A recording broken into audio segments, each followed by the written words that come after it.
"Step aside, Mr. Vale. Now!" Naima Carter's voice cut firm. In the quiet hum of Hawthorne Ridge High, Preston Vale smirked, seeing only a weary black teacher he thought he could dominate. Rich, arrogant, and untouchable, he mistook her calm for weakness, her restraint for fear. Preston's world had always bent to his will, students silenced, teachers intimidated, his family's money shielding him from consequence. But Naima was different. Before the classroom, she was a Marine who thrived under pressure. When Preston's hand closed around her throat, he thought he owned the moment. Instead, he ignited a battle that would shatter his family's power.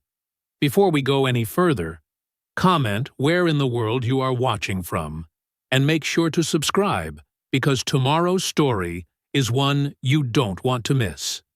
The morning sun filtered through the windows of Hawthorne Ridge High's main hallway, casting long shadows across the freshly waxed floors.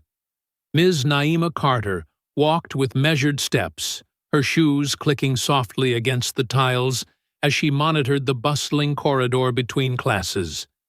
Her dark blazer and pressed slacks projected the professional presence she'd carried since her Marine days, while her observant eyes scanned the scene with the sharpness of someone who never truly left that training behind.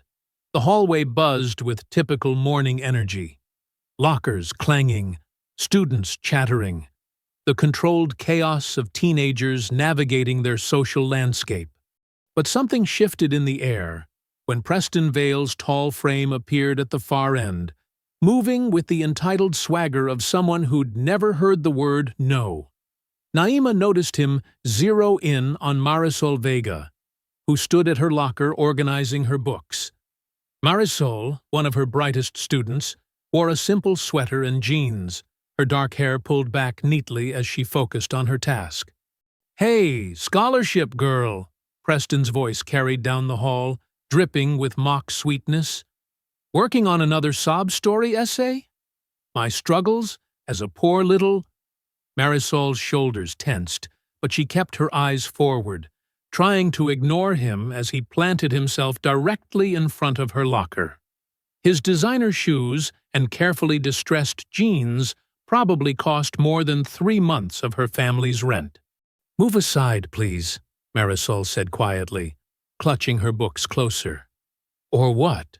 Preston leaned closer, his 6-foot frame towering over her. "You'll cry to the diversity committee?" Naima approached with calm purpose, her voice carrying the same steady authority she'd used to command Marine units. "Mr. Vale, step away from Ms. Vega's locker." Preston's head snapped toward her, his face flushing. "We're just talking." "No, you're blocking her access and making inappropriate comments." Naima positioned herself slightly between them, not confrontational but present. "Move aside." Down the hall, Principal Mercer appeared, his gray suit as carefully pressed as his practiced smile. He walked toward them with the hurried steps of someone who'd rather sweep problems under the rug than solve them. "Everything all right here?" Mercer's voice carried forced cheerfulness. "Just kids being kids, right, Ms. Carter?" Naima kept her expression neutral. "No, sir. Mr. Vale was harassing Ms. Vega about her scholarship applications." "Oh, I'm sure it's just friendly banter." Mercer waved his hand dismissively. "Preston's family has done so much for our scholarship programs."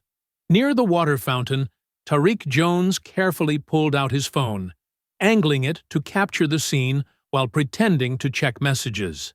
Across the hall, Brooke Lynn did the same, her quiet determination evident in the steady way she held her device. Preston's smirk grew wider with Mercer's dismissal. He straightened his designer jacket, chest puffing with inherited confidence. "This school belongs to people like me," he declared, voice carrying down the corridor. "My family built half these buildings. Some people should remember their place." Naima met his gaze steadily. "This is a public school, Mr. Vale. It belongs to every student equally." "That's what they tell the masses," Preston sneered, running his hand along the lockers. "But we all know who really runs things." The tension in the hallway thickened as other students slowed their pace, watching the confrontation unfold. Marisol had backed away slightly, but her chin was raised, refusing to be cowed despite her obvious discomfort. The bell's sharp ring cut through the moment. Students began hurrying to their classes, the corridor filling with renewed movement. Preston shouldered his way through the crowd, deliberately ramming into a freshman who stumbled against the wall. He turned back to fix Naima with a final glare before disappearing around the corner. Mercer cleared his throat. "Well, that's settled then. Everyone to class." He hustled away, already pulling out his phone as if to distance himself from what he'd witnessed. Naima touched Marisol's shoulder gently. "You okay?"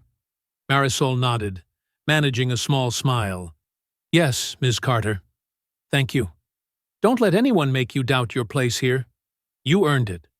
As the hallway cleared, Naima walked into her classroom with measured steps. The morning light streamed through the windows, illuminating the empty desks awaiting her students. She picked up a piece of chalk, its familiar texture grounding her as she turned to the blackboard. In clear, steady letters, she wrote, "Dignity is strategy." The words stood out against the dark surface, dust motes dancing in the sunbeams that crossed them. She set the chalk down precisely, aligning it with the metal tray's edge, a small act of order in a morning that had revealed so much disorder beneath Hawthorne Ridge's polished surface. The classroom remained quiet for a moment, the words on the board seeming to gather weight in the stillness before her students would begin filing in. The classroom's clock ticked steadily, marking time until the next bell would signal the official start of first period. The afternoon sun slanted through the classroom windows, casting long shadows across the worn tile floor of Naima's English classroom. Papers rustled as students packed up their copies of Their Eyes Were Watching God, the discussion of Janie's journey toward self-determination still hanging in the air. The dismissal bell was moments away. Naima stood at her desk, organizing the day's assignments into neat stacks. She glanced up occasionally, scanning the room with the instinctive vigilance that had become second nature during her Marine years. Most students chatted quietly, shouldering their backpacks and gathering their things. But something caught her attention. A shift in the energy at the back of the room. Preston Vale had pushed away from his desk and now loomed over Marisol's workspace, his 6-foot frame casting a shadow across her papers. His designer shirt stretched across his shoulders as he leaned down, planting both palms on her desk. "So, scholarship girl," Preston's voice carried through the classroom, deliberately loud enough to draw attention. "How exactly do you plan to make the grade? Extra credit with the admissions board?" Several students froze, books half-packed. The classroom's comfortable atmosphere evaporated, replaced by a thick tension. Marisol kept her eyes down, trying to slide her notebook into her bag, but Preston shifted to block her path. "I heard you've got quite the sob story planned for those essays," he continued, smirking. "Poor little immigrant family, working so hard." He made a show of wiping away an imaginary tear. Naima set down her papers with precise control. "Mr. Vale," her voice cut through the tension. "Step aside. Now." She moved from behind her desk with measured steps, her shoes clicking against the tile floor. The Marine Corps had taught her that true authority didn't need to shout. It was in the stance, the tone, the unwavering certainty of command. Preston's head snapped toward her, his face flushing red. "Or what?" he sneered. "You'll write me up? Call my mommy?" His fingers drummed against Marisol's desk in agitation. "This is your final warning," Naima stated, closing the distance. "Move away from Ms. Vega's desk." Something dangerous flashed in Preston's eyes. The raw fury of privilege challenged. His jaw clenched, and in one explosive moment he lunged forward. His hand shot out, fingers clamping around Naima's throat with crushing force. The classroom froze in shocked silence. Time seemed to stretch like taffy, sound dropping away except for the harsh rasp of Preston's breathing. But Naima's body remembered. 15 years of Marine training kicked in with mechanical precision. Her hands came up, executing a perfect wrist peel maneuver, thumb pressing into the pressure point near his thumb joint, other fingers creating leverage. A quick twist broke his grip, and she used his own momentum to push him back with controlled force. Preston stumbled backward, his expensive shoes sliding on the smooth tile. His arms windmilled as he lost balance, and he crashed to the floor with a resounding thud that seemed to shake the whole room. His face transformed from rage to shock as his head bounced slightly against the hard surface. The spell of silence broke. Gasps and exclamations filled the air as phones appeared from pockets and backpacks, screens glowing as they captured every second from different angles. The harsh fluorescent lights reflected off dozens of phone cases aimed at the scene. Running footsteps echoed in the hallway. Officer Darren Lentz burst through the door, his uniform crisp, and his expression alert as he assessed the situation. Principal Mercer followed close behind, already wringing his hands. "Now, let's all stay calm," Mercer said, his voice pitched high with anxiety. "Ms. Carter, please, let's not escalate this situation." "We can handle this internally." "No." Naima's voice was steady as she pulled out her own phone. "We cannot." Preston pushed himself up to sitting, his carefully styled hair disheveled, designer clothes rumpled.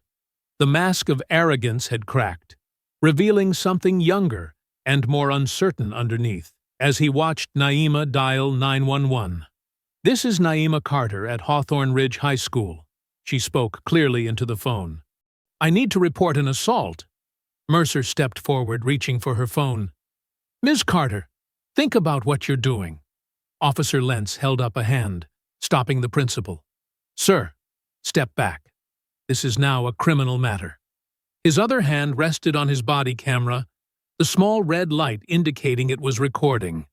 Through the open classroom windows came the first faint wail of approaching sirens. Students stood frozen, phones still recording, as the sound grew louder. In the tense quiet, a soft chime came from Naima's phone, an airdrop notification from Marisol Vega, containing raw video footage of the entire incident. The sunlight continued to stream through the windows, dust motes dancing in the golden beams as the sirens drew closer to Hawthorne Ridge High School. The comfortable routine of a normal school day had shattered, leaving something far more serious in its wake. The fluorescent lights of the school office buzzed overhead as Naima sat in one of the hard plastic chairs, her back straight, hands folded calmly in her lap. The Marine Corps had taught her how to maintain composure under pressure, and those lessons served her well now. Across the room, Preston slouched in his chair, his designer clothes still wrinkled from his fall, an ice pack pressed against the back of his head. Officer Lentz stood between them, his presence creating a clear divide in the cramped space. His body camera's red light blinked steadily as he flipped open his notepad. Principal Mercer hovered nearby, tension visible in every line of his body. "Now, let's handle this step by step," Officer Lentz said, his voice professional and measured. "Ms. Carter, please tell me exactly what happened." Naima spoke clearly, her words precise. "I was collecting papers at my desk when I observed Preston Vale harassing one of my students, Marisol Vega. When I approached and instructed him to step away, he grabbed me by the throat with his right hand, applying significant pressure." Officer Lentz nodded, writing in his notepad. "And then? I used a defensive maneuver to break his grip and create distance. He lost his balance and fell." "Ms. Carter, please," Mercer cut in, wringing his hands. "Surely we can discuss this reasonably. Preston is a senior, about to graduate. His whole future—" "Sir," Officer Lentz interrupted firmly, Please don't interfere with an official statement. He turned back to Naima. Did you suffer any injuries? Naima touched her throat lightly. Some soreness. There may be bruising. Officer Lentz documented this, then turned to Preston. Mr. Vale, your version of events? Preston straightened up, shooting a glance at Mercer before speaking. She attacked me first. I was just talking to another student, and she got in my face. I barely touched her. That's not what the videos show, Officer Lentz stated flatly. Multiple students recorded the incident. Would you like to revise your statement? Preston's face flushed red. He looked down at his expensive sneakers, suddenly seeming much younger than his 19 years. I might have grabbed her, but she made me fall. I hit my head. After you initiated physical contact, Officer Lentz pointed out. He pulled out a form and began writing. Based on the evidence and witness statements, I'm issuing you a summons for assault. You can't do that. Preston's voice cracked. Do you know who my mother is? The law applies equally to everyone, Mr. Vale, Officer Lentz replied, continuing to write. Ms. Carter, you have the right to press criminal charges. Given the nature of the assault and the clear video evidence, I strongly advise you to do so. Mercer stepped forward again, his voice strained. Officer, please. This is a school matter. We have internal procedures. Principal Mercer. Officer Lentz cut him off. Assault is a criminal offense, not a disciplinary issue. Please step back and let me do my job. The door opened, and Dr. Hattie Dubose entered quietly. The elderly librarian's presence seemed to fill the room despite her small frame. She moved to stand near Naima, her hand coming to rest supportively on the back of her chair. Officer Lentz finished writing and handed the summons to Preston. Sign here, acknowledging receipt. This is not an admission of guilt, just confirmation that you've received the summons. Preston's hand shook slightly as he signed. His usual swagger had vanished, replaced by a nervous energy that made him fidget in his seat. Ms. Carter, Officer Lentz turned back to Naima. Would you like me to call for medical attention to document your injuries? Not necessary at this time, Naima replied. I'll have them documented by my personal physician. Dr. Dubose spoke up, her voice gentle but carrying an underlying steel. I'll make sure she gets proper care and documentation. Officer Lentz nodded. I've activated my body camera for this entire interaction. The footage will be preserved as evidence. Ms. Carter, you can request a copy through proper channels for any legal proceedings. Mercer wiped sweat from his forehead with a handkerchief. Surely we can find a way to resolve this without involving courts and lawyers. That ship sailed when Mr. Vale chose to assault a teacher, Dr. Dubose stated firmly. Actions have consequences. Officer Lentz finished his paperwork and addressed Preston again. You're free to go, but I strongly suggest you avoid any contact with Ms. Carter or other witnesses. Any attempt at retaliation will result in additional charges. Preston stood up shakily, clutching the summons. He looked like he wanted to say something, but instead turned and hurried out of the office, the door closing behind him with a soft click. Thank you, Officer Lentz, Naima said, rising from her chair. I appreciate your professionalism. Dr. Dubose linked her arm through Naima's. Come on, child. Let's get your things, and I'll drive you home. They walked together through the empty hallways, their footsteps echoing in the afternoon quiet. Dr. Dubose's presence was comforting, reminding Naima of the strong women who had guided her through difficult times before. You held yourself with dignity, Dr. Dubose said softly. That's what they fear most, our unshakable dignity.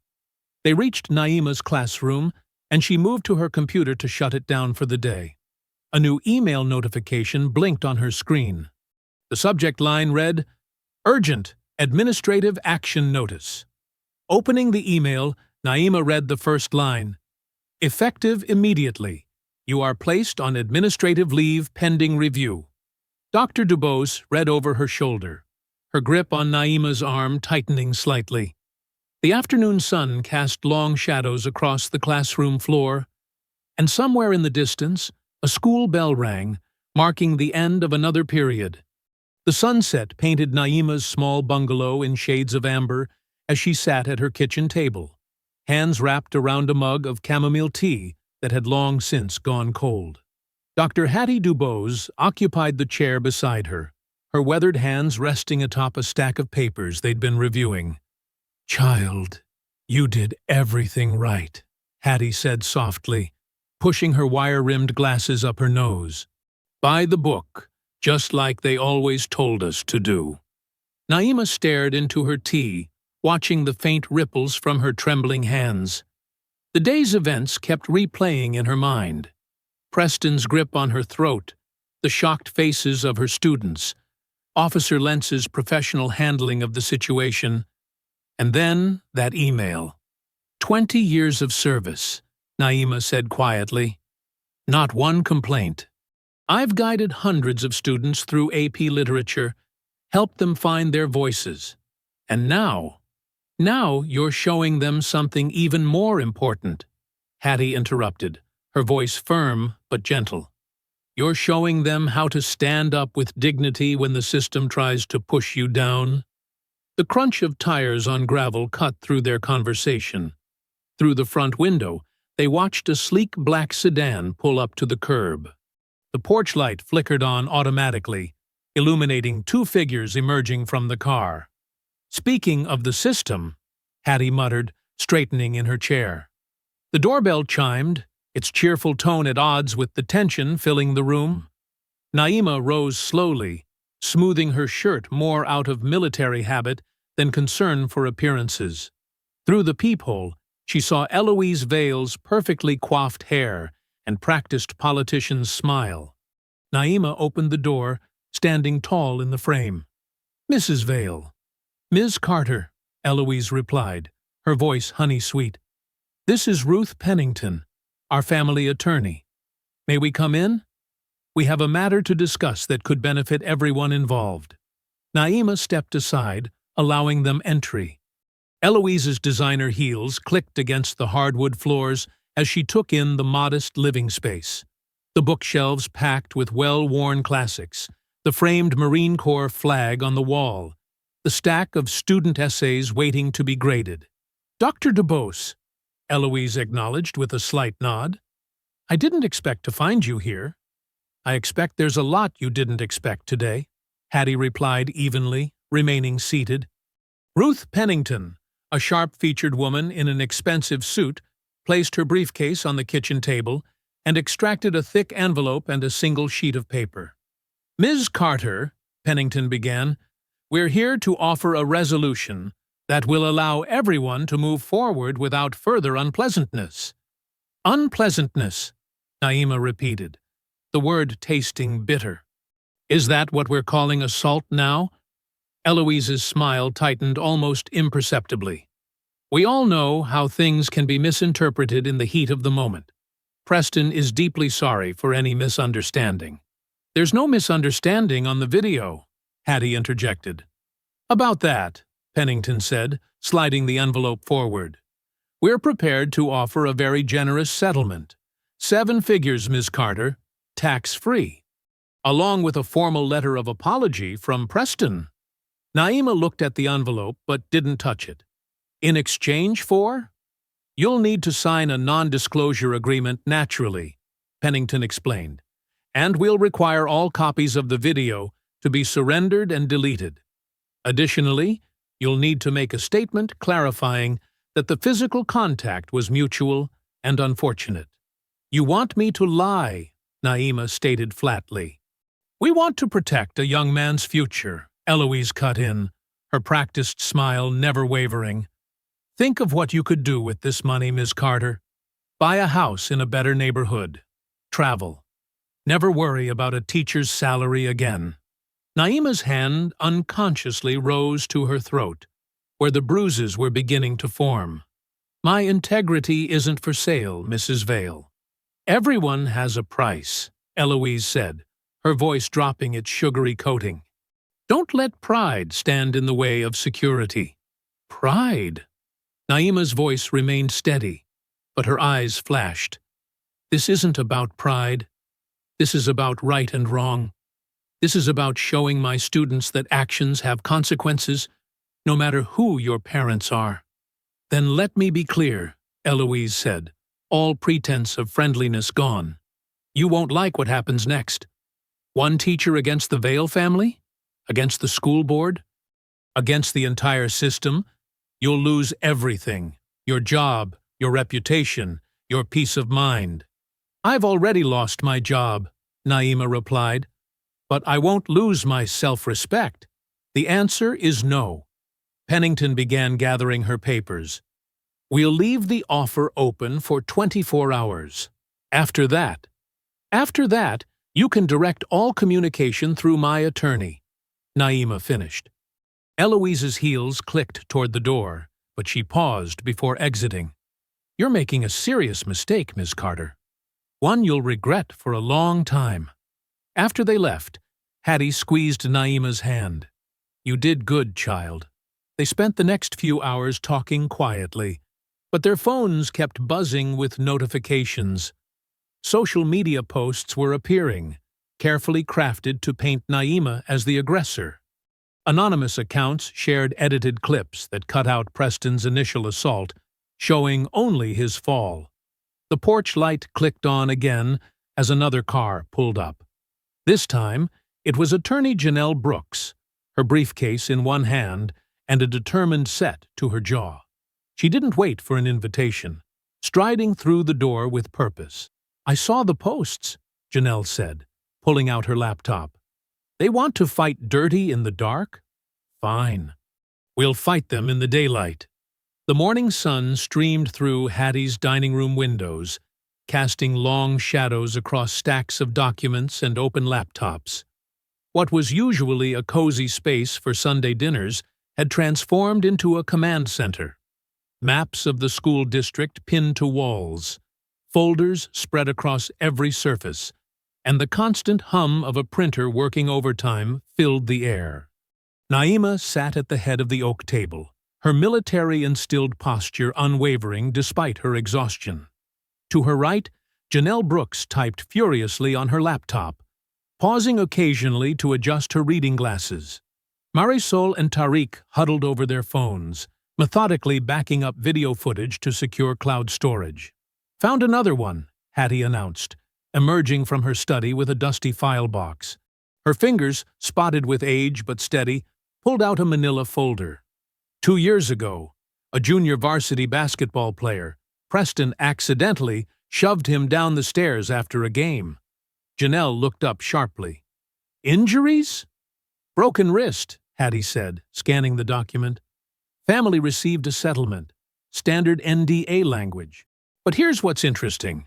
The payment came through a shell company, not directly from the Vales. They're hiding the pattern, Naima observed, her voice tight with controlled anger. Marisol raised her hand instinctively before speaking. A habit from class. Ms. Carter, I remember that. The player was Diego Martinez. He transferred schools right after. And here's the second incident, Hattie continued, pulling out another folder. Female student, name redacted. Preston grabbed her wrist hard enough to leave bruises when she refused to go to homecoming with him. Another quiet settlement. Tariq leaned forward. I got the hall footage from yesterday backed up in 3 different places. They can't delete this one. Good work, Janelle nodded, still typing. The third incident, Hattie? The librarian's face darkened as she opened the final folder. Coach Thompson filed a complaint about Preston's behavior during track practice. 2 days later, he was fired for budget cuts. Generous severance package with, you guessed it, an NDA. 3 incidents, 3 cover-ups, Naima said, standing to pace the room. Her Marine training showed in her measured steps, all buried under money and legal threats. Janelle's printer whirred to life, spitting out pages. I've got our FOIA requests ready. School board meeting minutes. budget allocations for student wellness settlements, email correspondence between Mercer and the Vales. They'll fight the requests, Hattie warned. Let them, Janelle replied with a fierce smile. Every denial just strengthens our case for the civil action. Speaking of which, she turned her laptop around, displaying a document dense with legal language. This complaint isn't just about yesterday's assault. We're going after the whole system of protection they've built. Marisol's phone buzzed. She checked it and frowned. They're already trying to pressure my family. My mom got a call about my scholarship being under review. Document everything, Janelle instructed. Every call, every threat. It's all evidence. The room fell silent as Naima's phone rang. The screen displayed SGT Whitaker. She put it on speaker. "Red, you're on with everyone." "Roger that," came the gruff voice of her former CO. "Got your message, Carter. Pulled some strings with Marine Corps records. That discharge file they're threatening to leak? Let them. Your commendations will shut them up quick." "Thanks, Red, but they're going after my students now." "Already handled," Red replied. "Got some battle buddies in the area. We're setting up a rotation. Discreet presence around your house and Marisol's. Nobody touches our people." Hattie nodded approvingly. "The community's mobilizing too. Parents are calling, teachers are whispering. This isn't going away like the others." Janelle finished typing with a flourish. "Civil action is ready. Claims include assault, conspiracy to cover up multiple incidents, racial discrimination, and retaliation against a whistleblower." She looked at Naima. "Once I hit send, there's no going back. The Vales will come at us with everything they have." "Good," Naima said firmly. "Let them show everyone who they really are." Tariq raised his phone. "Videos secured. We've got 3 angles of the assault, all time-stamped and authenticated. And I've got signed statements from 5 students who witnessed previous incidents," Marisol added. "They're scared, but they're willing to testify." Hattie walked over to Naima, placing a gentle hand on her shoulder. "You know what this means? Taking on the Vales means taking on the whole power structure of this town. School board, business interests, political machines, they're all connected." "Then it's time they got disconnected," Naima replied, her voice steady. She nodded to Janelle. "Send it." The attorney's finger hovered over the enter key. "Last chance to back out." "Dignity is strategy," Naima whispered, echoing the words she'd written on her classroom board just yesterday, a lifetime ago. Janelle hit send. The computer chimed, confirming the filing had gone through. Multiple copies of the complaint would now be landing in official inboxes across the county. In that moment, the morning sun broke through the clouds, flooding the room with light. They sat in silence, aware that they had just declared war on a system that had never lost a battle. But looking around the table, at Hattie's wisdom, Janelle's determination, Marisol and Tariq's courage, and Red's loyalty on the speakerphone, Naima knew they had something the Vales didn't. Truth, documented and ready for daylight. Naima's phone buzzed at 6 a.m., pulling her from fitful sleep. A new district email sat bold in her inbox, its subject line stark. "Notice of conduct hearing. Mandatory attendance." She sat up, military-honed instincts pushing aside exhaustion. The message was cold, bureaucratic. "Ms. Carter, a special board conduct hearing has been scheduled for Thursday, 9 a.m., regarding recent events and allegations of professional misconduct. Attendance mandatory. Failure to appear will result in immediate termination. 3 days." They weren't wasting time. Her phone kept buzzing as she made coffee. Social media exploded with divided reactions. Local Facebook groups filled with heated debates. Some called her a troublemaker, others a hero. Justice for Naima trended alongside Darcher's Fire Carter. "Delete nothing," Janelle had instructed. Screenshot everything. Naima's inbox overflowed. She sorted through them methodically, creating folders. Threats. Know your place. Should have taken the money. Leave our town. Support. My daughter's in your class. We stand with you. Thank you for being brave. Former students. You taught me to speak up. Remember that time you helped me with college apps? Her hand trembled slightly as she sipped her coffee. Not from fear, from the effort of containing her anger at a system that thought it could intimidate her into silence. Her doorbell rang. Through the peephole, she saw Coach Derry Wainwright shifting nervously on her porch, looking over his shoulder. She opened the door. "Ms. Carter," he said, voice low. "Can we talk?" She led him to her kitchen. He declined coffee, hands fidgeting with his baseball cap. "I should have come forward sooner," he began. "About Preston. About all of it." "Tell me now," Naima said quietly.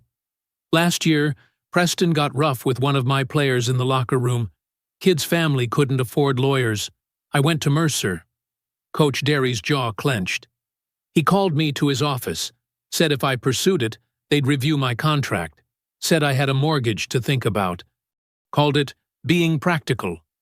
Naima recorded his statement on her phone, with permission. "Will you testify?" "I've got 2 kids in college," he said, then straightened his shoulders. "But yes, this has to stop." Her phone buzzed again. "Janelle." "Emergency hearing in an hour," the attorney announced. "Judge Harriman's chambers. I'm filing for a temporary restraining order to protect our student witnesses. They're already getting pressure. I'll be there." The courthouse was quiet at 8 a.m. Judge Harriman, a no-nonsense woman in her 60s, reviewed their evidence of intimidation. Screenshots of threatening messages to Marisol. The scholarship review warning. Similar pressure on other potential witnesses. "Granted," she said firmly. "No contact, direct or indirect, with any student witnesses. 100 yards minimum distance. I'm also ordering preservation of all school security footage and electronic communications." Outside the courthouse, reporters gathered. Janelle handled them with practiced skill, while Naima slipped out the back. She drove to Hawthorne Ridge High, knowing she wasn't supposed to be there. The parking lot was half empty. Many parents had kept their kids home. Through the windows, she could see Mercer in his office, on the phone, gesturing angrily. Using her key, they hadn't asked for it back yet, she entered her classroom. The air felt different. Empty desks stood in perfect rows. Student essays waited in her inbox, ungraded. Their voices echoed in the silence. Discussions about Toni Morrison, debates over Shakespeare, moments of breakthrough when literature connected to life. On her desk, a pile of sticky notes had appeared. "We miss you, Ms. C. Stay strong." They picked the wrong teacher to mess with. Naima ran her fingers along her classroom library shelves. Books she'd collected over years of teaching. Some bought with her own money, others donated by former students. Each one carefully chosen to show her students themselves in literature, to help them find their voices. Their eyes were watching God. The Hate You Give, Night, Lord of the Flies, stories of power, resistance, dignity, and consequences. She touched each spine, a quiet ritual. This was what they wanted to take from her. This space where young minds opened to new possibilities, where students learned that words had power, that speaking truth mattered. The hallway security camera whirred, turning toward her classroom. Let them watch. Let them see her standing firm in her own space. Her phone vibrated. A text from Marisol. Got more videos from other students, meeting at Dr. Dubose's after school? Then another from Janelle. Restraining order served. Board meeting prep tonight. Bring everything. And one from Red. Marine's got your 6, Carter. Always. Naima straightened a row of books, ensuring each spine aligned perfectly. Military precision in this small act of defiance. They thought an empty classroom would break her. They had no idea what she'd survived before this. The morning bell rang, jarring in the silence. Somewhere in the building, her students were gathering without her. But not for long. 3 days until the hearing. 3 days to show this town what real strength looked like. She took one last look at her classroom, at the words still written on her board. Dignity is strategy. Not just a saying now, a battle plan. See you Thursday, she whispered to the empty room, and walked out with her head high, leaving the door unlocked. She'd be back. Some things were worth fighting for. The library's community room hummed with tension as parents filed in for the emergency PTA forum. Fluorescent lights cast harsh shadows across worried faces. Naima sat between Hattie and Janelle in the back row, watching Councilman Brent Carlisle arrange papers at the podium. "He's Eloise's attack dog," Hattie whispered, adjusting her reading glasses. "Been doing her dirty work for years." Carlisle tapped the microphone, his expensive suit a stark contrast to the room's worn carpet and institutional furniture.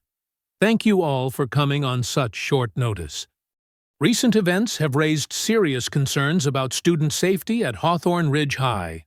Parents shifted in their metal chairs. Some avoided eye contact with Naima, others offered subtle nods of support. "Evidence suggests," Carlisle continued, his voice oily with false concern, "that certain faculty members have encouraged students to provoke and record confrontations with their peers. This form of entrapment—" "Point of order." Hattie's voice cut through the room as she stood, straight-backed and dignified. The district's own security policy, Section 4.3, explicitly permits student recording of any incident where safety is concerned. She pulled a worn binder from her bag. "And if we're discussing evidence, I have here 3 separate incident reports involving similar confrontations, all conveniently buried in administrative reviews." Carlisle's polished smile faltered. "Dr. DuBose, this isn't—" "Furthermore," Hattie continued, "the student handbook specifically protects the right to document and report harassment without fear of retaliation. Page 23, if anyone would like to verify." The room erupted into murmurs. A parent near the front stood up, pointing at Naima. "My son says she's turning the kids against each other, making everything about race. My daughter says she's the only teacher who makes her feel safe." Another parent countered, rising. "The only one who stops the bullying instead of ignoring it?" The division in the room crystallized. One side demanded traditional values and respect for authority. The other spoke of accountability and protection for all students. Naima remained still, her Marine training evident in her composed posture. She watched parents she'd known for years choose sides, their true colors emerging under pressure. Carlisle tried to regain control. "The Vale family has been a pillar of this community." "The Vale family," Janelle spoke up, her lawyer's precision cutting through the chaos, "has no special exemption from assault charges. Ms. Carter's military service record and teaching evaluations speak for themselves. Perhaps we should discuss why certain students believe they're above the law." More arguments erupted. Parents jabbed fingers, voices rose. Security cameras whirred in the corners, recording everything, just as they had in the school hallway. After an hour of heated debate, the forum dissolved into smaller clusters of angry discussion. Naima gathered her things, nodding thanks to supporters who stopped to whisper encouragement. In the parking lot, the autumn air had turned sharp with cold. Hattie hugged Naima. "You did right, staying quiet. Let them show themselves." "Head on a swivel," Janelle advised, scanning the dark lot. They were halfway to their cars when headlights suddenly flared behind them. A black SUV with tinted windows accelerated toward them, engine growling. Naima pushed Hattie behind a concrete pillar, her combat training taking over. The SUV screeched to a stop. A masked figure leaned out the passenger window. "Drop it!" a distorted voice commanded. "Last warning!" Before anyone could respond, the SUV peeled away. But Tarek Jones, who'd been leaving the library, had his phone out. "Got the first 3 numbers of the plate," he called out, jogging over. 743. Janelle immediately dialed the police. Hattie steadied herself against the pillar, shaken but determined. "They're scared," she said. Wouldn't resort to this if they weren't scared. Naima memorized every detail. The SUV's make and model, the distinctive scratch on its hood, the slight accent in the masked voice. She'd learned in the Marines that fear tactics only worked if you let them. The police arrived quickly, taking statements. Officer Lentz was among them, his face grim as he reviewed Tariq's footage. Later, Naima's porch light cast a lonely glow as she unlocked her front door. The street was quiet, too quiet.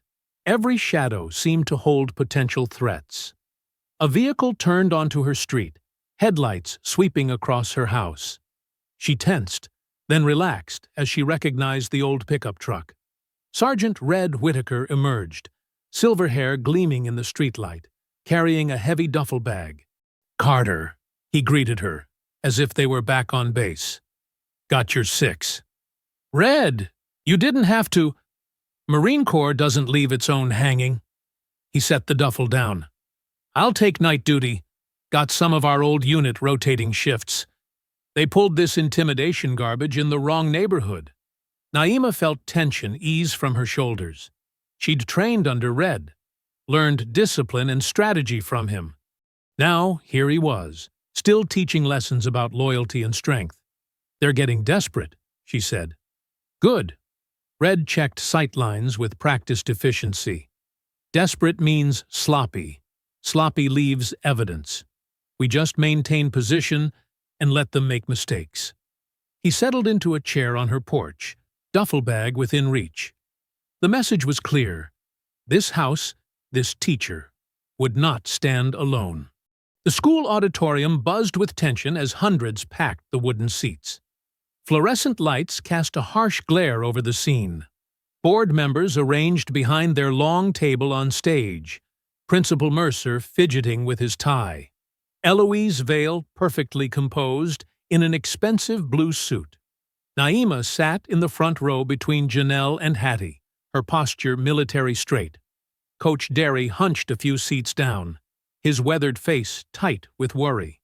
Behind them, students filled entire sections, many wearing Justice for Ms. Carter buttons that Marisol had designed.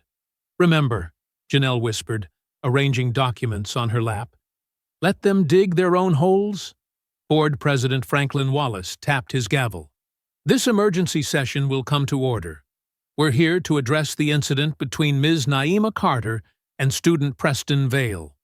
Mercer stood, clutching a folder. "If I may begin, we have statements from several witnesses who—" "Point of order." Janelle rose, her voice filling the room. "Before we hear selectively chosen statements, I move to present the unedited video evidence, as is our right under District Policy 4.7.2. Wallace frowned. "Ms. Brooks, this isn't a courtroom." "No," Janelle agreed. "It's a public institution bound by transparency laws. I have here," she held up a flash drive, "footage from multiple angles showing the entire incident. The board's own bylaws require consideration of all available evidence." Eloise Vale leaned forward to whisper something to Wallace, but he was already nodding reluctantly. "Very well. Technical services, please." A young IT worker hurried to connect the flash drive to the projector system. The huge screen behind the board flickered to life, showing Naima's classroom after the bell. The crowd watched in silence as Preston blocked Marisol's path, his body language aggressive. They heard his sneering comments about her scholarship. Then Naima approached, her voice calm but firm. "Step aside, Mr. Vale. Now." What happened next drew gasps from the audience. Preston's sudden lunge, his hand clamping around Naima's throat, the image massive on screen, impossible to minimize or explain away. The precise, controlled way she broke his grip without causing injury. The stunned look on his face as he fell. "Freeze frame," Janelle commanded. The technician complied, leaving Preston's hand clearly visible around Naima's throat. Phones emerged throughout the auditorium, capturing the frozen image. Board member Sarah Chen removed her glasses, rubbing her eyes. "My God! There are 3 more angles," Janelle continued, all showing the same sequence. Ms. Carter defended herself with minimal force against an unprovoked assault. An assault that, I might add, carries criminal penalties. Preston slumped in his seat, face red.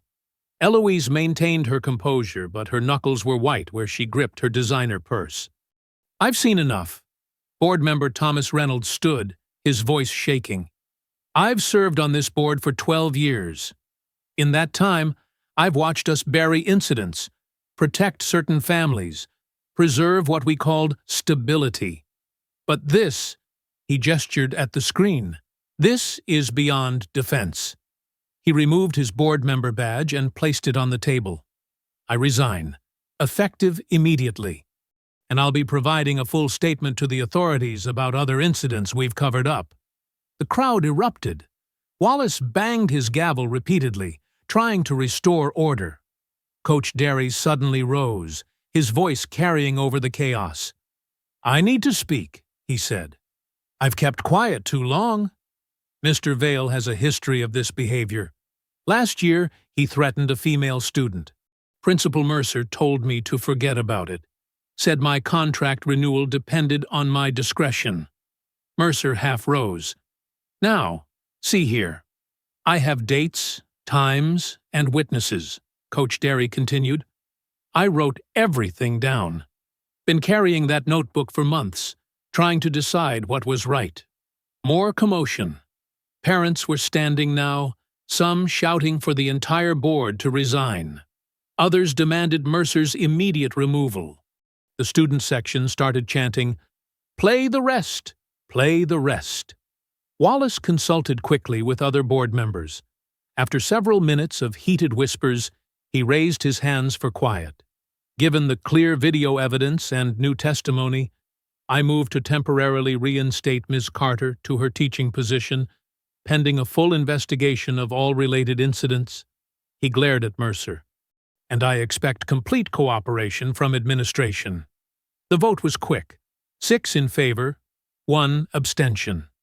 Eloise Vale gathered her things and swept toward the exit, practically dragging Preston with her.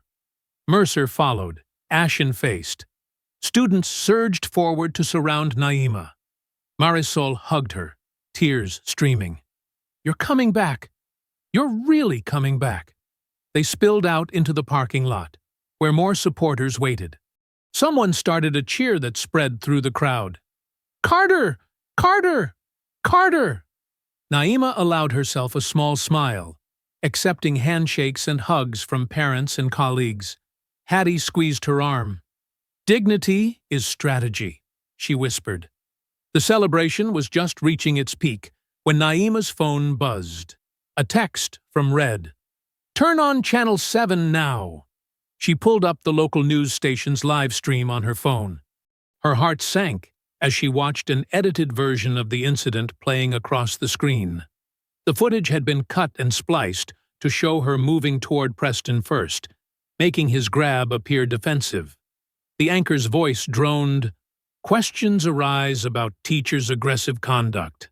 Naima kept her face neutral, even as she felt dozens of eyes on her. She'd learned in the Marines that victories often drew the heaviest counterattacks. The war wasn't over. It was escalating.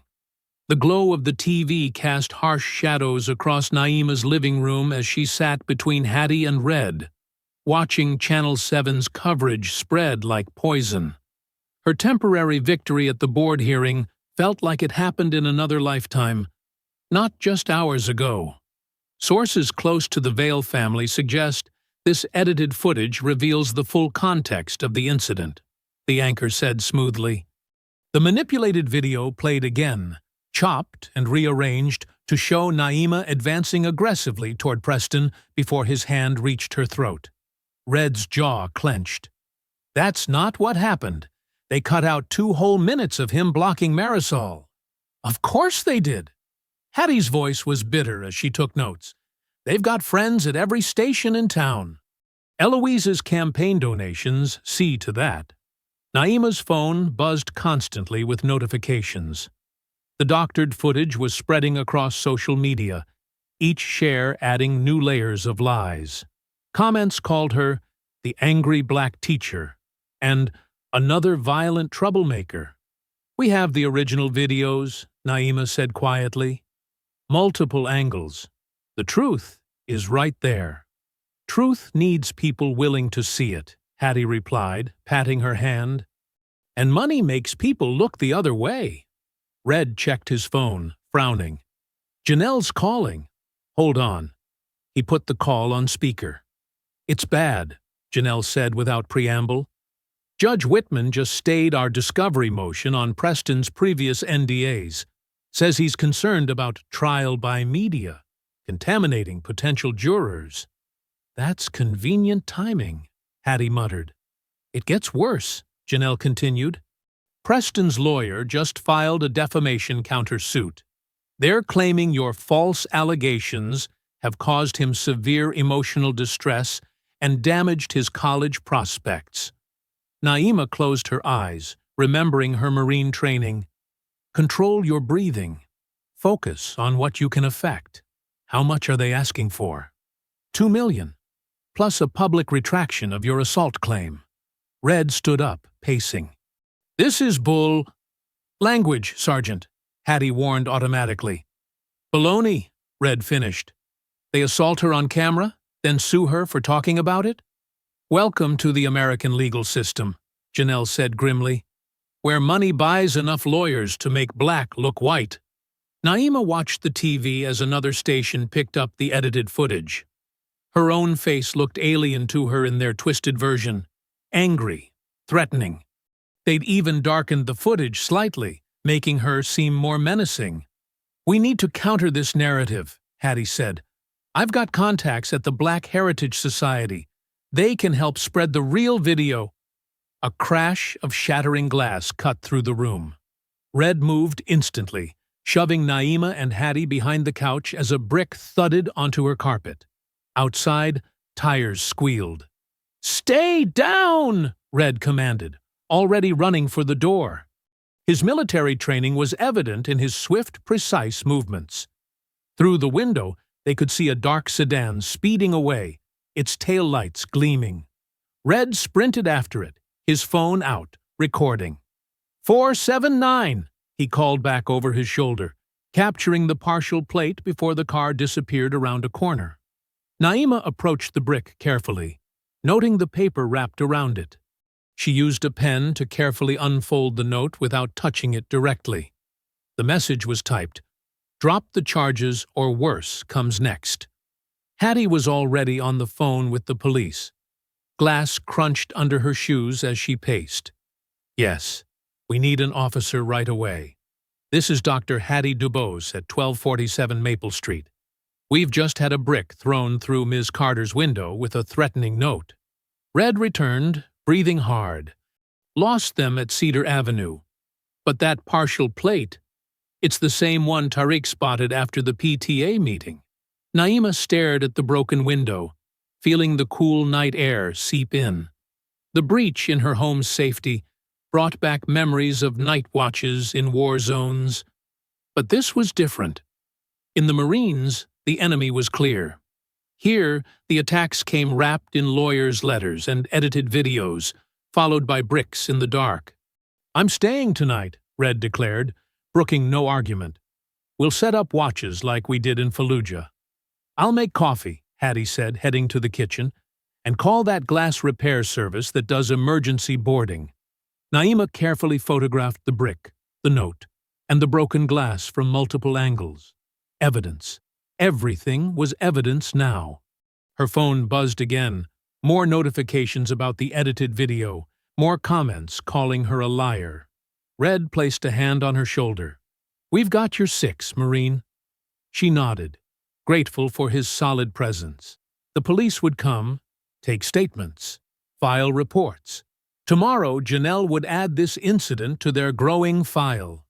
But tonight, the cool air whispered through her broken window, carrying a message clearer than any typed threat. The system was fighting back. In her kitchen, Hattie hummed an old civil rights song as she made coffee. Its familiar melody, a reminder that others had faced worse and prevailed. Red checked the perimeter, his footsteps regular and reassuring on her porch boards. Naima touched the jagged edges of glass still clinging to the window frame. She'd taught her students about symbolic imagery in literature, how broken things often represented broken systems. Now her own window had become a symbol, its sharp edges reflecting the fractured justice they were fighting to repair. The night stretched ahead, dark and uncertain. But she wasn't alone in facing it. That would have to be enough for now. The plywood over Naima's window blocked out the streetlights, casting deeper shadows across her living room.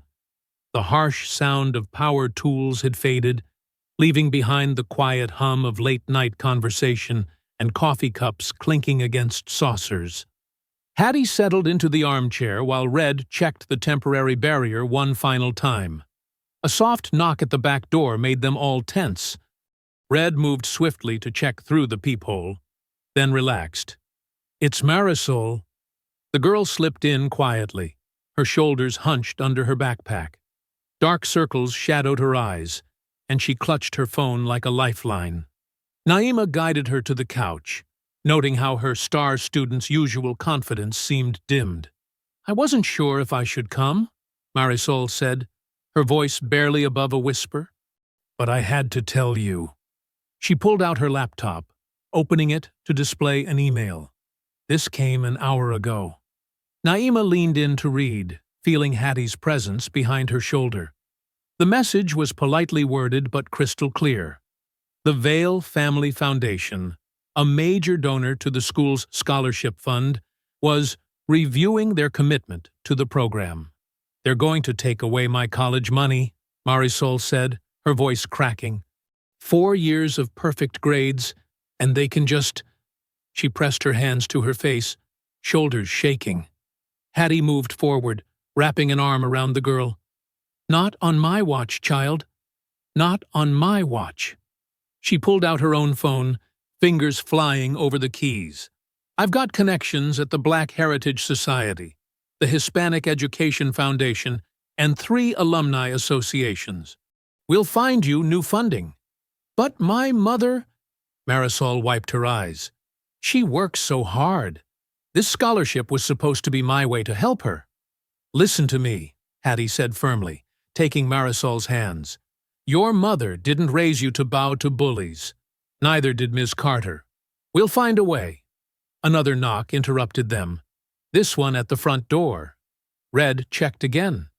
"Coach Derry," he reported, "with what looks like half a grocery store." The football coach entered carrying 2 large paper bags, his weathered face etched with concern. He set the food on Naima's coffee table, still warm containers of his wife's famous chicken soup, fresh rolls, and enough coffee supplies to fuel an army. "Margaret stress cooks when she's worried," he explained, running a hand through his thinning hair. "And I'm done being quiet about what I've seen." Naima gestured for him to sit. He perched on the edge of an armchair, hands clasped between his knees. "I've watched Preston for years," he continued, "the way he treats people when he thinks no one important is looking. The things Mercer swept under the rug." "We need that testimony, Coach," Janelle said, having arrived earlier to document the brick incident. She pulled out her laptop. "Are you willing to go on record?" Derry nodded slowly. "Got a mortgage to worry about. But I've got a conscience, too. And it's been mighty noisy lately." He glanced at Marisol. "These kids deserve better than what we've been giving them." Red had been moving between windows, checking sight lines. Now he gathered everyone's attention. We need to talk security. I've been making calls. Got neighbors willing to help. He spread a rough map of the street on the table, pointing out positions. Mrs. Chen, from number 1243, has a clear view of your driveway. Mr. Washington at 1251 can see the back fence. We're setting up a rotation. 2-hour watches. Like a neighborhood watch? Marisol asked, leaning forward with interest. Better, Red replied. Marine style. Everyone gets a specific zone, specific signals. He demonstrated with his flashlight 2 quick flashes for all clear, 3 for attention needed, 4 rapid pulses for emergency. Phones on silent, texting only. No one confronts anything alone. Naima watched as her living room transformed into a command center. Red assigned positions and protocols, while Hattie made calls about scholarship alternatives. Coach Derry gave his statement to Janelle, his voice growing stronger as he detailed incident after incident. The night deepened. Marisol dozed on the couch, her laptop still open to college applications. Hattie covered her with a blanket, murmuring, "Rest, child. We'll fight tomorrow." Around 3 a.m., neighbors began arriving in pairs for Red's security briefing. Mrs. Chen brought thermoses of hot tea. Mr. Turfit Washington arrived with his son, both wearing reflective jogging gear. Perfect cover for late-night observation. Remember, Red instructed them, you're not vigilantes. You're witnesses. See something, signal, document. Let the proper authorities handle any direct confrontation. By 4 a.m., the watch rotation was in place. Naima could see flashlight signals passing between houses. 2 quick flashes, all clear, repeated every 15 minutes. The system was simple but effective, turning her neighbors into a protective network. Around 5 a.m., the night's adrenaline finally began to ebb. Hattie had dozed off in the armchair, her phone still displaying scholarship contact lists.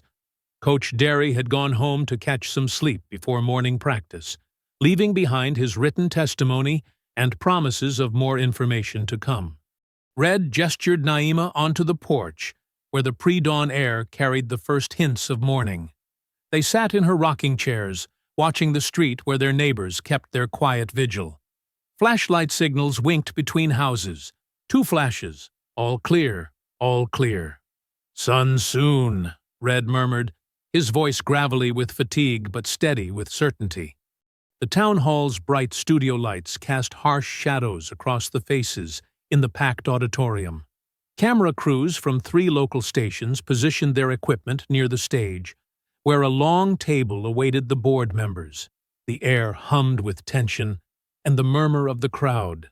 Naima sat in the front row between Hattie and Red, her spine straight, hands folded in her lap. She wore her navy blazer, the one she'd worn when accepting her teaching award last spring. Her face remained carefully neutral as Eloise Vale glided onto the stage in a cream-colored suit that probably cost more than Naima's monthly salary. "Good evening, Hawthorne Ridge," Eloise began, her smile practiced and pristine. "Tonight, we address serious concerns about the moral character of our educators." The words hit like carefully aimed darts. Naima felt Hattie's hand squeeze her arm. Principal Mercer shuffled his papers at the board table, not meeting anyone's eyes. The other board members arranged themselves with varying degrees of discomfort, except for Theodore Walsh, who sat closest to Eloise, with the same entitled tilt to his chin that his son Preston had inherited. "We've gathered several witnesses," Eloise continued, "who paint a disturbing pattern of behavior." One by one, they approached the microphone. A senior Naima had never taught claimed she overheard instructions for provoking Preston in the hallway. A substitute teacher suggested Naima had radical ideas about discipline. A parent insisted her child felt unsafe in Naima's classroom. Each testimony grew more outlandish than the last.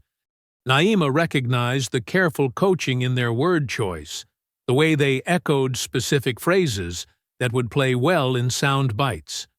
"Ms. Carter," one woman said, dabbing at dry eyes with a tissue, "told students to record everything Preston did. She was targeting him, trying to ruin his future."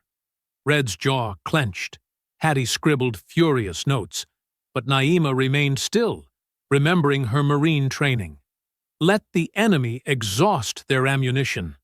Preston sat in the second row, surrounded by his usual crowd of enablers. His smirk grew with each testimony, his phone occasionally lighting up as he texted, probably bragging to friends about his imminent victory. After the parade of witnesses, Mercer stood. His hands shook slightly as he adjusted his tie. "In light of these troubling revelations," he said, "I move to terminate Ms. Carter's employment for cause, effective immediately." The words hung in the air like smoke.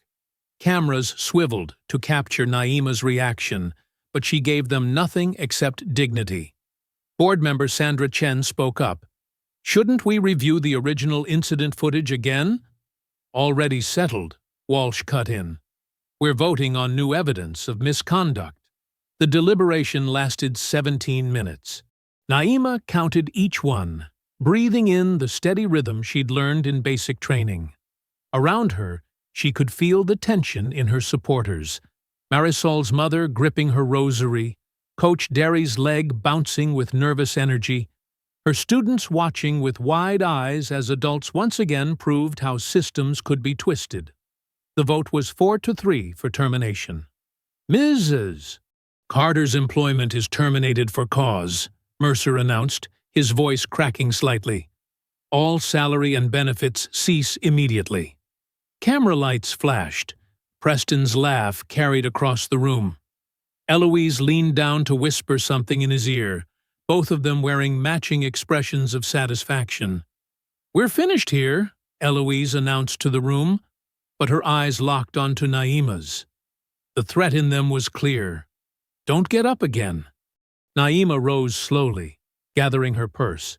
The cameras followed her every move as she walked toward the exit, head high. Hattie and Red flanked her like guards, their presence solid and sure. Outside, the evening had turned cold. Their footsteps echoed on the empty sidewalk as they walked away from the lights and noise. Only when they reached the shadow of a massive oak tree did Naima finally stop. One tear slid down her cheek. Just one. She wiped it away with military precision. "They think they've won," Hattie said softly, pulling Naima into a fierce hug. Red stood watch, his stance protective. They got cocky, made mistakes. Naima's phone buzzed. Janelle's message lit up the screen. "Chain of custody. We flip it."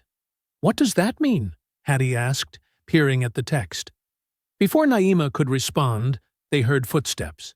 Coach Derry emerged from the shadows, clutching a manila envelope. "You need to see this," he said, his voice low. "Mercer's been sloppy with the security footage. And I've got dates, times, every edit they made to that video they've been spreading." More footsteps approached, Sandra Chen hurrying toward them, still in her board member suit. "I recorded everything," she whispered. "The private sessions where they coached those witnesses. Walsh's son was stupid enough to stream it on social media, thought he was being clever, showing off how they were going to take care of the problem." Naima stood very still, absorbing this information. Her military training had taught her that sometimes you had to absorb a hit to expose your opponent's weakness. She thought of all those testimonies, all those cameras recording every word. Red checked his phone. "Night Watch is in position at your house. No one's getting near anything tonight." Hattie squeezed Naima's hand. They wanted a show. They certainly got one. Naima nodded once, then straightened her blazer. Around her, the night felt less dark than it had a moment before, filled with the quiet strength of allies gathering. The morning sun filtered through Hattie's kitchen windows, casting warm light across stacks of documents and laptops scattered over her oak table. Coffee cups and half-eaten muffins dotted the makeshift command center, where Naima, Janelle, Red, Hattie, and Marisol had gathered since dawn. Naima sat with perfect posture despite her exhaustion, her fingers wrapped around a cooling mug of tea. The events of last night's ambush vote still played through her mind, but the military discipline that had carried her through combat zones now kept her focused on the mission ahead. "Found something," Red announced, his gruff voice breaking the quiet concentration. He pulled a thick manila folder from his duffel bag, spreading out meticulously organized papers. "Been keeping records since the first incident. Every security camera request I filed with Mercer's office." Janelle leaned forward, her legal pad ready. "How many requests?" 17, Red said, tapping the stack. Each one properly dated, time-stamped, and signed. Each one conveniently lost, or pending review. He laid out the forms in chronological order. "Notice the pattern?" Hattie adjusted her reading glasses, studying the dates. "They correspond exactly with Preston's previous incidents." "Exactly," Red confirmed. "I requested footage from the parking lot when that girl's wrist was bruised, the hallway when Coach Derry reported threats, the cafeteria during the vandalism incident. Every single time, Mercer claimed technical difficulties or missing tapes." Marisol, who had been quietly typing notes on her laptop, looked up. "But the cameras are always working. I see the red lights every day." "That's right," Red nodded. "And look here." He pointed to a receipt. "I paid the district tech office to verify the system status on each date. Every camera was fully functional." Naima studied the documents, remembering her military training in maintaining paper trails. "You kept receipts for everything." "Marines don't leave loose ends," Red said with a slight smile. "Each denial required Mercer's signature. He probably thought no one would connect the dots." Janelle was already scanning documents into her laptop, her fingers flying across the keyboard. "This establishes a pattern of deliberate evidence suppression. But we need—" Her phone buzzed, interrupting her thought. She read the message, her eyebrows rising. Well, anonymous tip from someone inside the school. Says the SRO's body microphone picked up something interesting yesterday. The room went quiet. Hattie poured fresh coffee into everyone's cups as Janelle put her phone on speaker and played an audio file. Mercer's distinctive voice crackled through. "Those student phones need to disappear, Officer Lentz. Especially the ones with hallway footage. I don't care how you do it. Just make them go missing from the evidence locker." The Vale family has been very generous to the district's security budget. "My God," Hattie whispered. "That's tampering with evidence," Red growled. Marisol sat up straighter. "Officer Lentz must have refused. That's why our phones weren't taken." "And why he issued the summons to Preston by the book," Naima added, remembering the SRO's professional handling of the initial incident. Janelle was already pulling up legal documents on her laptop. "This changes everything. We can file an emergency motion for a chain of custody hearing. The edited video they're spreading, the ignored security footage, the attempt to destroy evidence, it all shows coordinated suppression." She began typing rapidly, legal terminology flowing as naturally as breathing. The others watched her work, the only sounds being keyboard clicks and occasional sips of coffee. "Here's what the motion will argue," Janelle explained, turning her screen so everyone could see. "First, we demonstrate the pattern of evidence suppression through Red's denied camera requests. Then we introduce the body mic recording, showing Mercer's attempt to destroy student phone evidence. Finally, we demand a full accounting of how that edited video of Naima got created and distributed." "Will the judge hear it quickly enough?" Hattie asked. "With evidence tampering this blatant?" "They'll have to." Janelle's fingers never stopped moving, especially since it involves a public official trying to destroy evidence in an assault case. Naima noticed Marisol had gone quiet. "What are you thinking?"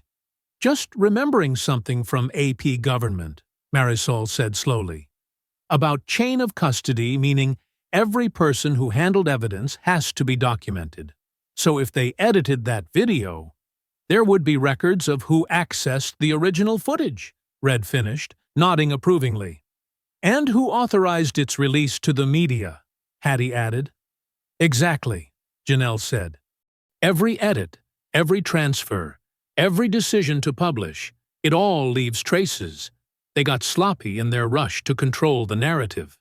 She made a few final keystrokes, then hit submit. Motion filed. Now we wait. They didn't have to wait long. Within 20 minutes, Janelle's phone buzzed with a response from the court. Emergency hearing granted for tomorrow morning at 9, she announced. Judge Harriet Chen presiding. Chen? Hattie's eyes widened. She has a reputation for being meticulous about procedure. And she hates evidence tampering, Janelle confirmed. More importantly, she's not up for re-election, so the Vale family's influence won't matter.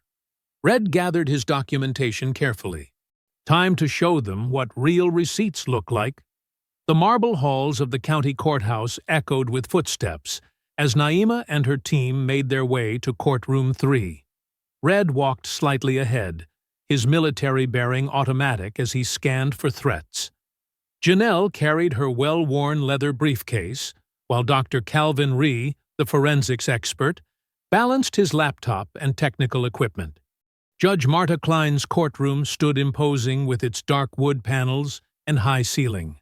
Naima took her seat beside Janelle, keeping her face neutral, as Eloise Vale swept in with her legal team. Preston slouched in behind them, his usual swagger diminished under the formal setting. Principal Mercer sat separately with the district's counsel, tugging at his collar. "All rise," the bailiff called as Judge Klein entered, her silver hair gleaming under the fluorescent lights. Once everyone was seated, Dr. Rhee took the stand. He adjusted his glasses and opened his laptop, connecting it to the courtroom's display system. "Dr. Rhee," Janelle began, "please explain your analysis of the video file in question." "Certainly." He pulled up a technical timeline on the screen. Every digital file carries metadata. Think of it as a fingerprint showing who created it, when, and what changes were made. The edited video clip that aired on Channel 8 News has a very clear history. He zoomed in on a string of code. The original footage was recorded on a student's phone at 10:17 a.m. on the day of the incident. At 4:23 p.m. that same day, the file was uploaded to a workstation registered to Summit Communications. "And what is Summit Communications?" Janelle asked. "They're the PR firm handling Mrs. Vale's mayoral campaign," Dr. Rhee replied. The file was edited there using professional software, removing approximately 40 seconds of footage showing Mr. Vale's initial aggressive actions. Eloise shifted in her seat as Dr. Rhee continued. At 6:45 p.m., the edited version was emailed from Principal Mercer's official school account to Channel 8's news desk, with a CC to Mrs. Vale's campaign manager. He displayed the email chain. The subject line read, "Approved version for immediate release." The metadata shows the editing software license belongs to Summit Communications, paid for by the Vale Campaign Fund. Judge Klein leaned forward. "Dr. Rhee, in your expert opinion, could these alterations have been accidental?" "No, Your Honor. The edits were precise, deliberately removing specific segments while maintaining seamless transitions. This required professional expertise and intention." The judge's expression hardened as she turned to Eloise's attorney. "Counselor, would you care to explain why your client's campaign was editing evidence in an active assault investigation?" Before the attorney could respond, Janelle stood. "Your Honor, we have additional evidence of systematic suppression." She gestured to Coach Derry, who approached the bench with a notarized document. Derry's hands trembled slightly as he was sworn in, but his voice stayed steady. "This is my sworn statement regarding 3 previous incidents involving Preston Vale. In each case, Principal Mercer called me to his office and made it clear that speaking up would cost me my job. He detailed each incident: the bruised wrist of a female student, vandalized equipment in the weight room, threats made to players who questioned Preston's starting position despite missing practices. "Why come forward now?" Janelle asked.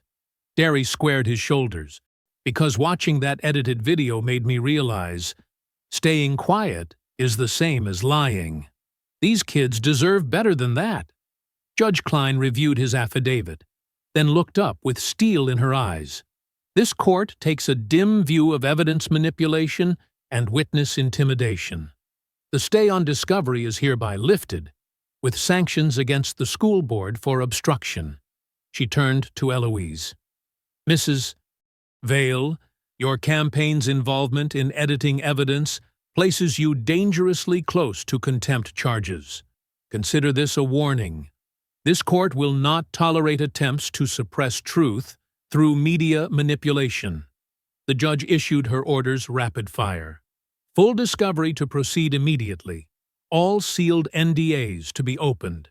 Forensic preservation of all related communications, and Naima's immediate reinstatement pending final resolution. "Furthermore," she added, "any retaliation against witnesses will result in severe consequences." "We're adjourned." The gallery erupted in whispers as people filed out. In the courthouse corridor, Naima found herself surrounded by a growing circle of quiet support. Students, parents, and teachers gathered around her. Not with loud cheers, but with subtle nods and gentle touches to her shoulders. Marisol's mother pressed a container of homemade empanadas into her hands. A freshman boy who'd been in her poetry club showed her his phone. A social media group called Stand with Ms. Carter had over 2,000 members. Coach Derry's wife squeezed her hand without words. Through the crowd, Naima caught glimpses of Eloise's face twisted with fury as she hustled Preston toward their waiting car. Mercer slipped out a side door, shoulders hunched. But, for once, their attempts to escape scrutiny only highlighted their isolation. Red positioned himself at Naima's shoulder, parade rest stance conveying silent protection.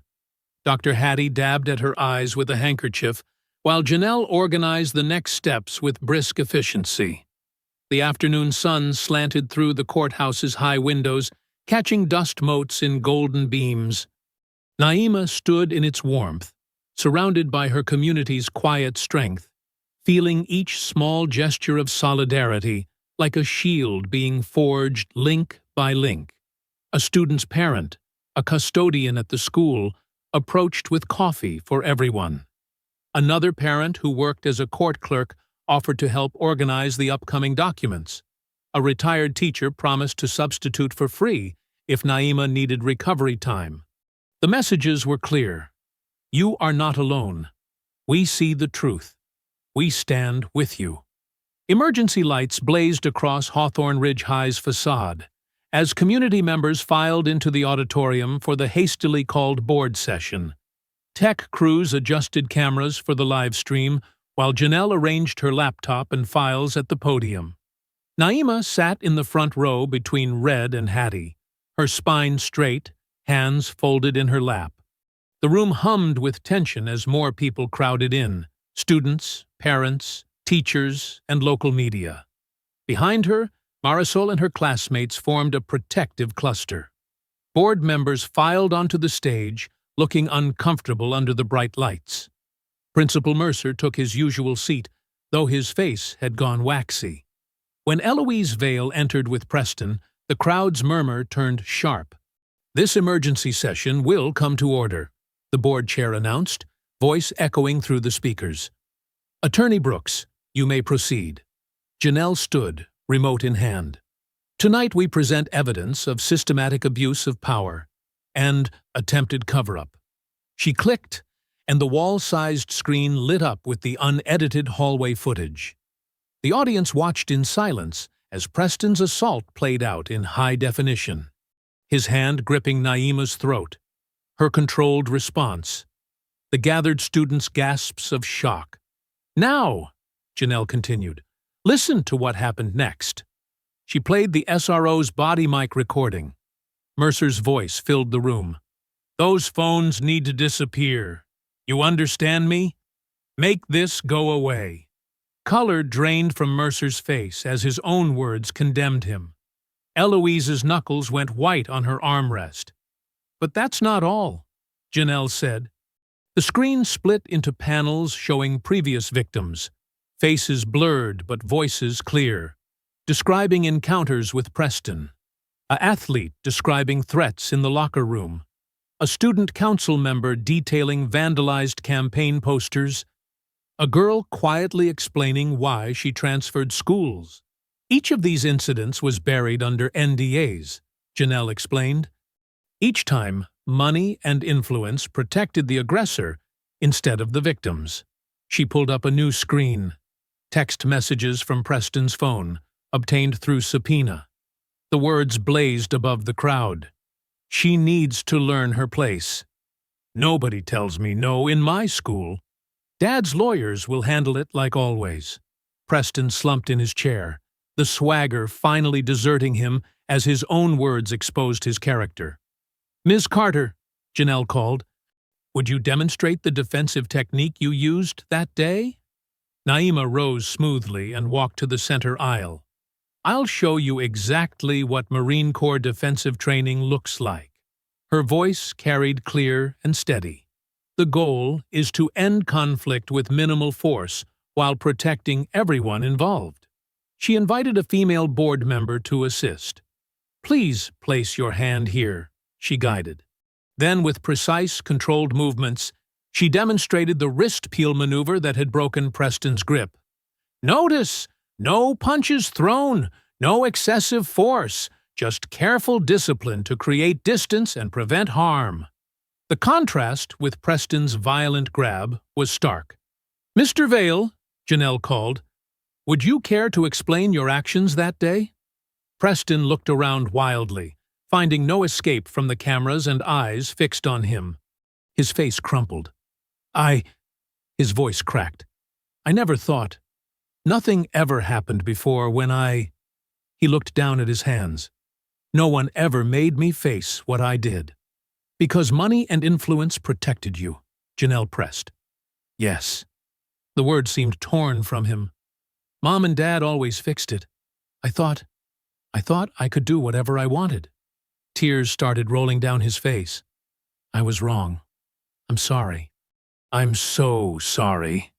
The board chair cleared his throat. "We have before us several motions. First, Principal Mercer has submitted his resignation, effective immediately."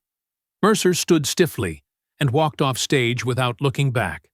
"Second, the Ethics Committee has found Mrs. Vale in violation of campaign finance laws for unlawful coordination in evidence tampering.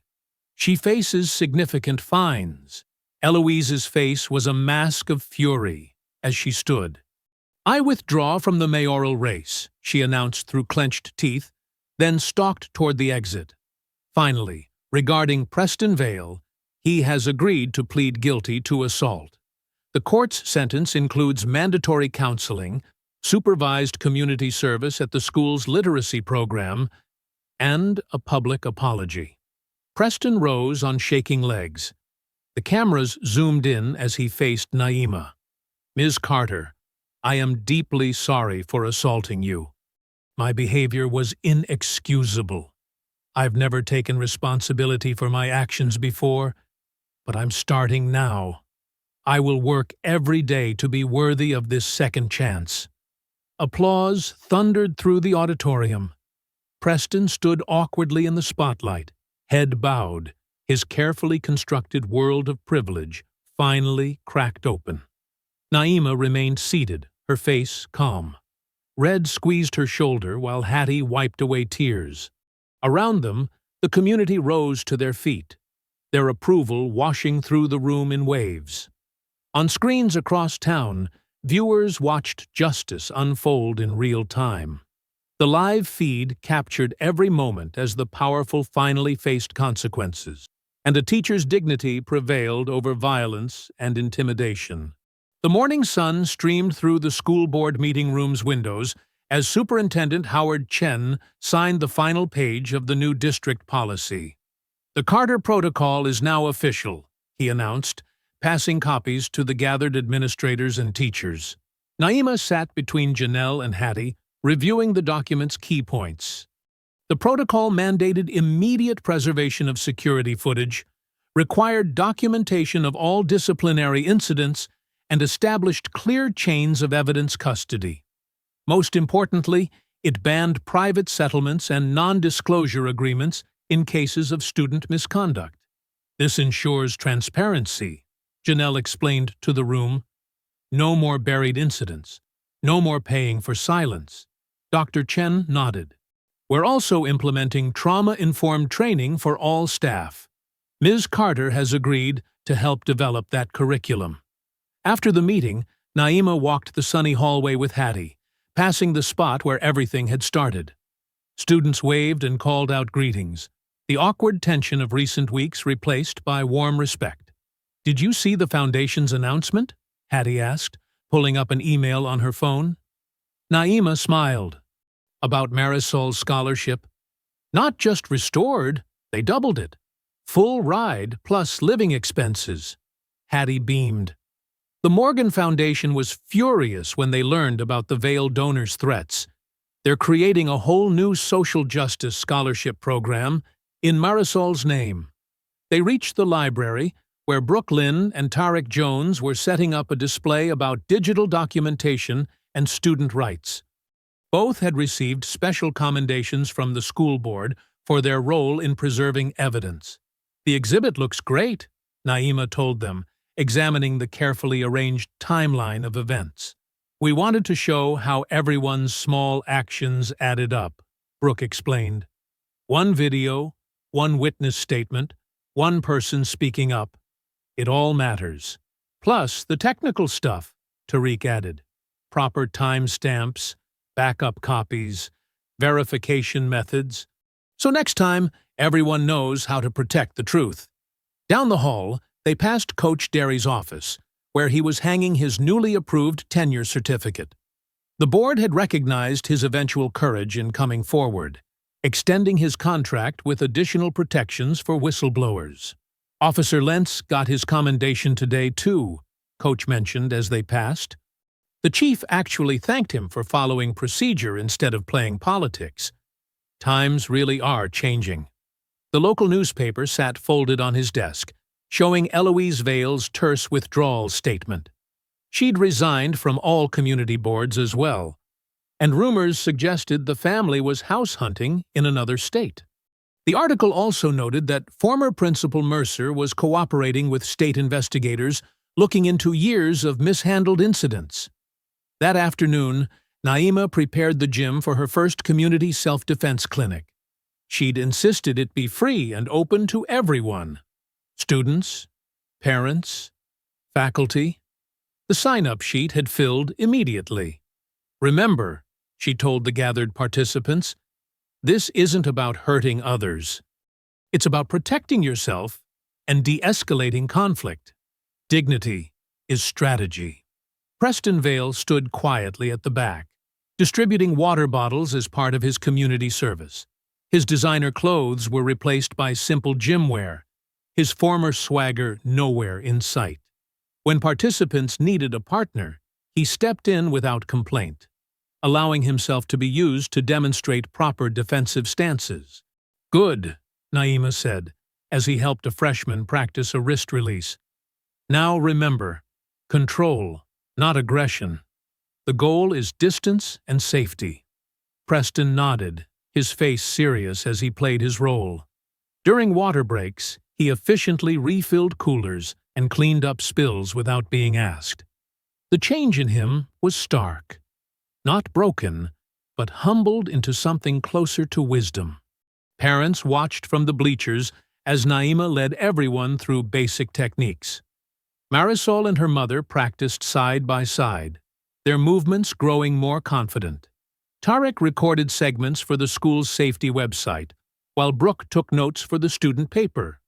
"Let's finish with boundary setting," Naima announced. "Your voice is your first line of defense.